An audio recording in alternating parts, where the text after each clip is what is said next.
It's been more than 15 years since an 8-month-old baby disappeared from San Antonio, known as Baby Gabriel. His story captured both hearts and headlines. Our Yami Virgen has been investigating this case since the disappearance. Tonight, she shares that a new interview could shed light on this old case.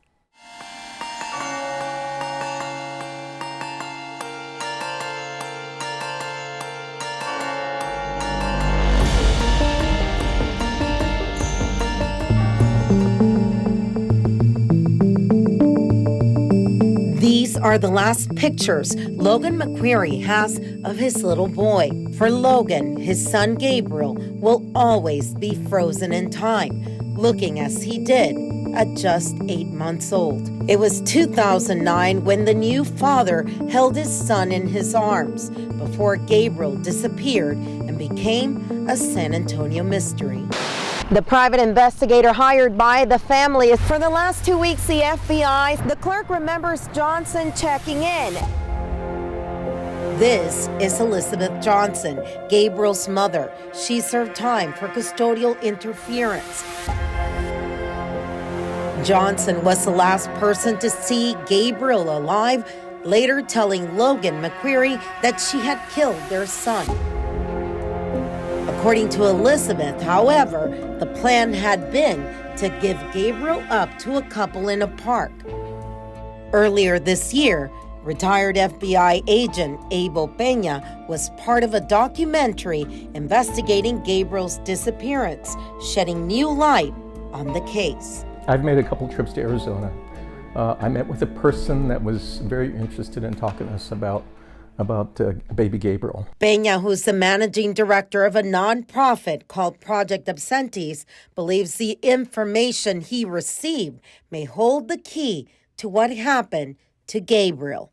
Apparently this person had a very close relationship with both Robert and Elizabeth Johnson and conveyed to me a story way different than what's been conveyed to the press, that Baby Gabriel was put up for adoption or that he was taken by strangers. The story that he told me was quite different from even that. And I really can't go into details. I know police have copies of that interview I did.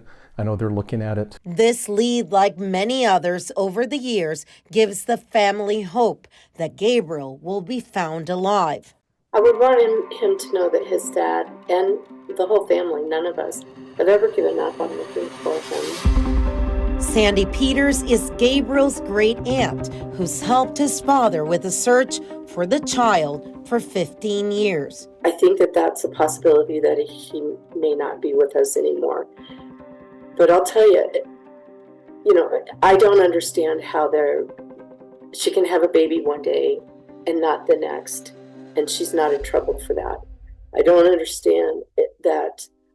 I talk to Texas, San Antonio Police Department often, and I've said to them over and over again, how can it be that there's nothing that she's done that you can't charge her with?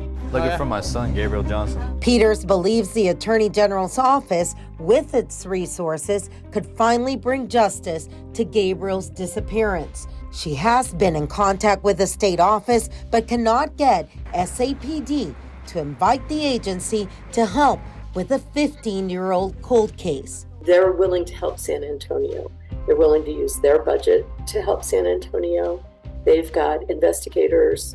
And so it's been a very generous offer. And I'm hoping that will possibly happen. Despite this generous offer, the case remains unresolved, leaving loved ones in a painful state of uncertainty. We have bad times where you don't hear anything for a long time, but you learn to live with it. And although we think about Gabriel every day, we keep our faith that he's somewhere that he's happy and that someday Logan will get to see him again. Yami Virgen, Fox SA. For a look at Yami's other holiday missing persons cases and her investigation, scan that QR code right there on your screen. You can also click on the Yami Investigates tab on foxsanantonio.com.